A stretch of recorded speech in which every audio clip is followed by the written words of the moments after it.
Elsa ordered her own handcuffs before Hans ever put them on her. The trolls may have deliberately traumatized her as revenge against her grandfather. Anna might have fire powers that were magically suppressed as a child, and Elsa technically died in Frozen 2 and came back as something different. Here are the hidden details, dark theories, and visual secrets from Frozen that completely change how you see these films. If you like Elsa, then subscribe our channel for more interesting movie facts. And if you like Anna, then comment on below. And don't forget to like this video. When Hans imprisons Elsa in Frozen, she's wearing metal handcuffs that completely encase her hands, designed almost identically to the gloves she wore her entire life to suppress her powers. Here's the problem with that. Hans had no time to commission them. He didn't even know for certain they would work. So where did they come from? The most logical answer is that Elsa made them herself. She spent her entire life terrified of what would happen if she lost control. The gloves were her first attempt at containment, and she genuinely believed they helped. But fabric can tear, fabric can come off. So at some point, living in constant fear of her own abilities, she likely had metal versions created as a failsafe, a last resort for the worst possible scenario.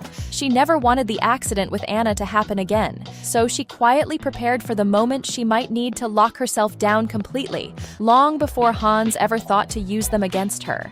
This one requires you to go back and watch from the beginning with fresh eyes. At the start of Frozen, when the sisters are young and inseparable, both Elsa and Anna wear bright, vivid colors, warm, alive, full of energy. Then the door closes, and the colors start dying. Track Anna's green outfits through the "Do you want to build a snowman" sequence. Each version is darker than the last. Elsa's blues follow the same pattern, deepening, cooling, becoming more isolated with every year that passes. The wardrobe isn't just costume design, it's a visual timeline of how much they're losing each other. And then, the ending. They find each other again, and the colors come back, bright and warm exactly like they were before the door ever closed. The whole emotional arc of the film is sitting in the clothing if you know where to look. Most people know Elsa started as a villain in early development.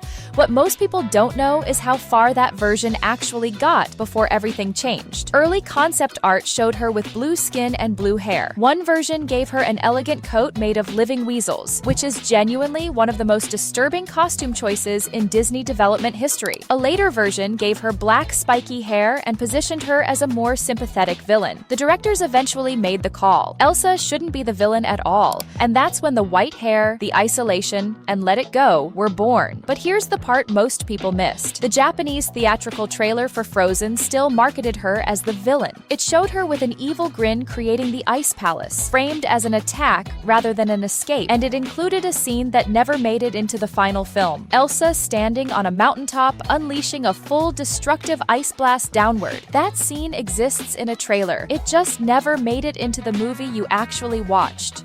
When Elsa builds her ice palace and walks out in that iconic blue gown, most people assume she created an entirely new outfit from scratch. She didn't. Look more carefully. The structure of her coronation dress is still visible underneath. The shape, the silhouette, it's all there. What she did was transform it, layer it with magical ice that bonded to the fabric and became part of it permanently. But before the secret is revealed, share this video if you love Elsa. Like and subscribe this video if you love Anna, and comment if you love them both. This isn't speculation. The same ability appears explicitly in Frozen 2 when she transforms her dress inside Otto Holland, and in Frozen Fever when she decorates both her own dress and Anna's. The power was always there. The Ice Palace scene was just the first time she used it completely freely. It's not a new dress. It's the coronation gown she was trapped in, finally becoming something she actually chose.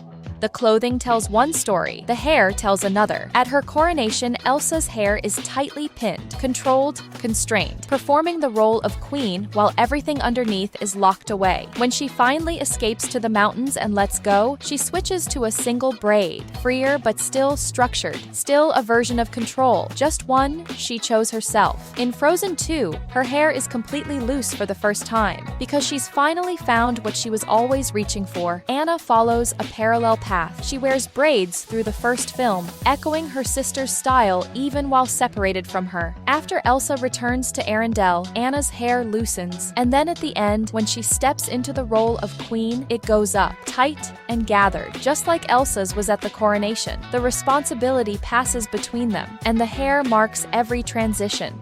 here's the theory that Frozen 3 might actually confirm. Elsa could only enter the enchanted forest while holding Anna's hand. The moment they separated, the passage sealed itself. That detail suggests Anna is connected to something magical, not just as a passenger, but as a key. Add to that what Anna does throughout the films without any explanation. She fights Marshmallow, an ice giant, and holds her own. She punches Hans hard enough to send him off the ship. She survives a direct encounter with the Earth Giants in Frozen 2, things that push well beyond what an ordinary human should be capable of. And then there's the visual language. Elsa is all ice and winter, blue, silver, cold. Anna has fiery auburn hair and consistently wears warm greens and reds, colors associated with summer, with heat, with the opposite of everything Elsa represents. Bruni, the fire salamander, represents fire in the spirit world, but the knock also represents water, the same element as Elsa, so the spirit parallel isn't broken by Bruni existing. The darkest version of this theory goes back to Grandpappy's exact words when treating young Anna. I recommend we remove all magic, even memories of magic. Most people read all magic as referring only to Elsa. What if it meant Anna's magic too? What if her powers were quietly suppressed that night along with Anna's memories, and have been dormant inside her ever since, waiting for the right moment to surface? The obvious reading is that seeing the truth about her grandfather's crimes was so devastating it stopped Elsa cold. But here's the problem with that. Anna saw the same truth, and Anna didn't freeze. So what actually happened? The spirits did it deliberately. Watch each one's behavior immediately after Elsa freezes. Gale takes Olaf's essence and tucks it safely behind the waterfall, protecting it, preserving it, fully expecting it will be needed again. Bruni curls up and waits, rather than leaving entirely, which is what he would do if Elsa were truly gone. The knock stays positioned near Elsa, ready to rouse her at the exact right moment. And when the dam starts to fall, the Earth Giants immediately stop their attack on Anna. This was coordinated. The spirits needed both sisters to fulfill separate roles. Elsa's role was to find the truth. Anna's role was to act on it, to do the thing Elsa couldn't, because Elsa was frozen in place by design. Two sides of a bridge that only works when both are doing their part. Elsa wasn't a casualty of the truth. She was held in stasis so the plan could complete itself. This is the darkest theory in the Frozen universe, and it has legitimate evidence behind it. When King Agnar first brings young Elsa to the trolls after the accident with Anna, Grandpappy doesn't offer comfort or guidance towards self-acceptance. He shows Elsa visions of destruction and fear, visions that traumatize her, that make her powers feel monstrous rather than manageable. The direct result of that encounter is Elsa being isolated from the world, which eventually leads to the eternal winter that almost destroys Arendelle. Why would a healer do that? In Frozen 2, we learn that King Runar despised magic users. He built his power partly on suppressing and controlling anyone connected to magic, which means the trolls lived under his rule as second-class beings at best and targets at worst. When Agnar came to Grandpappy for help, he came as the son of the king who had spent years making the trolls' lives dangerous. Grandpappy may have seen an opportunity, a chance to set in motion something that would ultimately bring Arendelle down from the inside. In Frozen 2, he does it again, sending Anna, Elsa, and Kristoff into the enchanted forest without adequate preparation and without full information. Elsa ends up frozen. Anna barely survives the Earth Giants. When Elsa ultimately saves everything, Grandpappy is notably quiet compared to the other trolls celebrating around him. A specific, deliberate silence. Whether this was always intentional or whether Frozen 3 will finally address it directly, the pattern is there across both films, and it has been sitting unexamined the entire time. This one most people have never even thought to question. At Elsa's coronation, when the bishop speaks over the scepter and orb, what he says sounds ceremonial and deliberately unintelligible. Queen Elsa. But it isn't gibberish. He's speaking Old Norse, and it translates directly to, as she holds the holy properties and is crowned in this sacred place, I present to you Queen Elsa of Arendelle. So Disney didn't just make up ceremonial-sounding words. They consulted an international expert in Old Norse to make sure the speech was linguistically accurate. The Norse runes visible during the king and queen's funeral and on the Trolls book throughout the film are also real, correctly rendered and historically grounded. For a film most people watch as a children's musical, the level of historical and linguistic research embedded in the background is genuinely remarkable.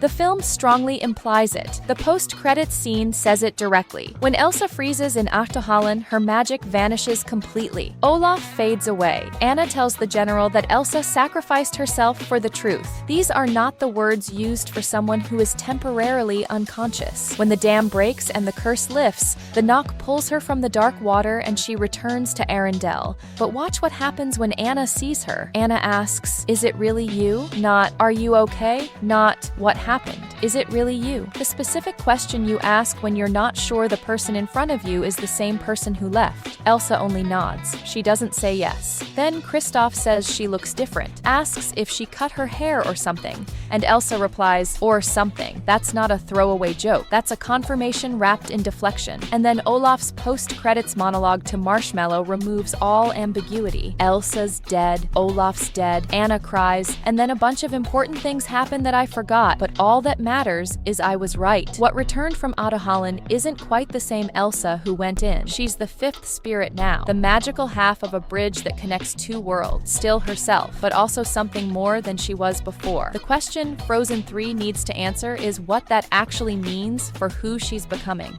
10 details across 2 films. Hidden handcuffs Elsa ordered herself. A bishop speaking real Old Norse. A grandmother who may have been orchestrating disaster from the beginning. Fire powers sitting dormant inside Anna. And a version of Elsa who came back from the dead, but didn't come back unchanged. Drop your theory in the comments. Which one hit hardest? And which do you think Frozen 3 will actually confirm? Subscribe for more breakdowns, and see you in the next one.